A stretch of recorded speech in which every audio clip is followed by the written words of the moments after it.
नमस्कार दोस्तों। याद रखना, सपने तुम्हारे हैं तो पूरा भी तुम्ही को करना पड़ेगा। ना तो हालात तुम्हारे हिसाब से होंगे और ना ही लोग। तो इसी कोट्स के साथ आज का क्लास स्टार्ट करते हैं।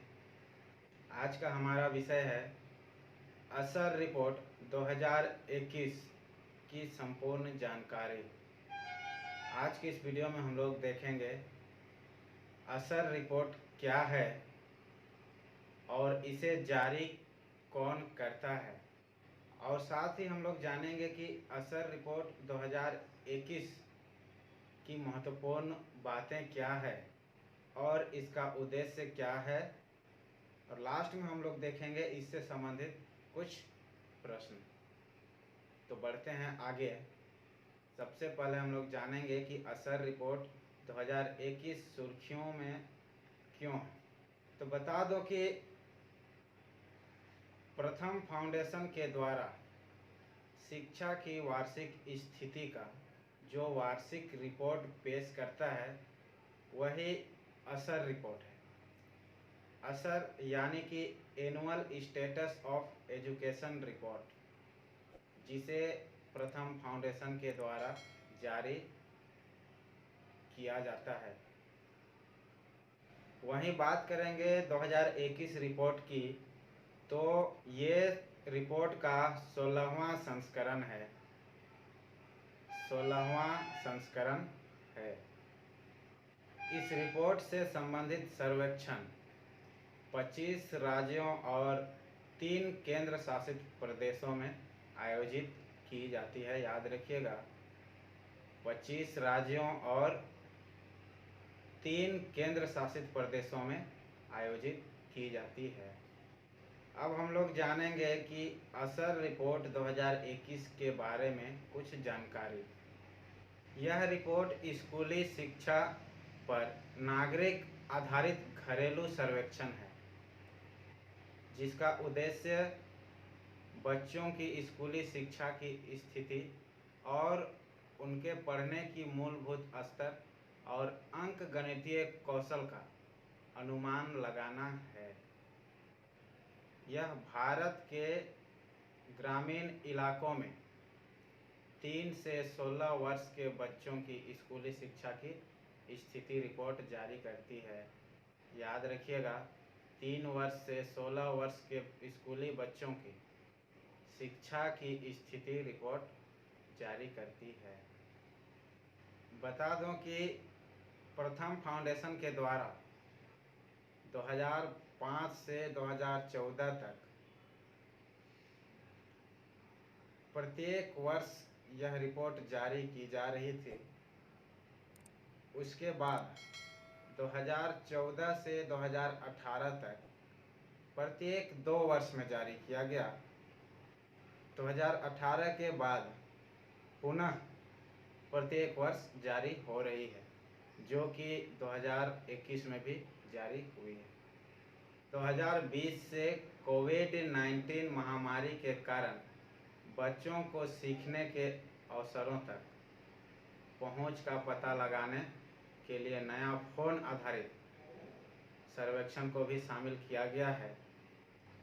तो ये रही दोस्तों असर 2021 के बारे में। और अब हम लोग जानेंगे असर रिपोर्ट 2021 की महत्वपूर्ण बातें। 2021 की बात करें तो इस वर्ष की रिपोर्ट के 4 मुख्य फोकस क्षेत्र थे। पहला, बच्चों का नामांकन और स्कूल छोड़ने का पैटर्न। दूसरा, पेड ट्यूशन कक्षाएं। तीसरा, स्मार्टफोन तक बच्चों की पहुंच। चौथा, शिक्षण सामग्री तक पहुंच और उपलब्धता तथा घर पर सीखने में समर्थन। यही 4 फोकस क्षेत्र 2021 रिपोर्ट में था। इसके अलावा भी कुछ फोकस क्षेत्र थे, जैसे सीखने की गतिविधि से जुड़ाव, दूरस्थ शिक्षा की चुनौतियों और स्कूल का सर्वेक्षण। आगे बात करेंगे रिपोर्ट की। तो रिपोर्ट के अनुसार 6 से 14 आयु वर्ग के 6 से 14 आयु वर्ग के बच्चों का नामांकन पैटर्न निजी स्कूलों में सरकारी स्कूलों की ओर ट्रांसफ़र।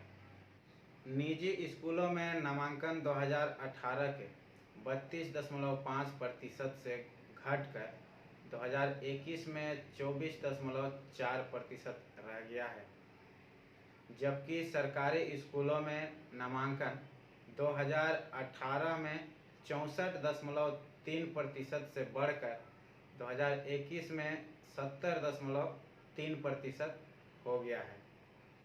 वर्तमान में स्कूल में गैर नामांकित बच्चों का अनुपात 2018 के 1.4% से बढ़कर 2020 और 2021 में 4.6% हो गया है। असर रिपोर्ट 2021 के अनुसार। पढ़ेंगे आगे। उत्तर प्रदेश, राजस्थान, पंजाब, हरियाणा, महाराष्ट्र, तमिलनाडु, केरल और आंध्र प्रदेश में सरकारी स्कूलों में नामांकन की वृद्धि हुई है, जबकि कई उत्तर पूर्वी राज्यों में इस दौरान सरकारी स्कूलों में नामांकन की कमी हुई है, गिरावट आई है। अब हम लोग जानेंगे कि सरकारी स्कूल के नामांकन में बदलाव के मुख्य कारण क्या हैं, जिसमें पहला वित्तीय संकट, दूसरा सस्ते निजी स्कूलों का बंद होना, तीसरा ग्रामीण क्षेत्रों में प्रवासियों का पलायन। ये 3 मुख्य कारण हैं जिससे सरकारी स्कूलों के नामांकन में बदलाव हुआ है। अब वहीं बात करेंगे ट्यूशन लेने वाले बच्चों की, तो ट्यूशन लेने वाले बच्चों का प्रतिशत 2018 में 30% था, जबकि बढ़कर 2021 में लगभग 40% हो गई है। स्मार्टफोन की उपलब्धता दोगुनी होने के बावजूद ऑनलाइन शिक्षा के लिए मात्र 1/4 छात्र छात्राओं की ही पहुंच है।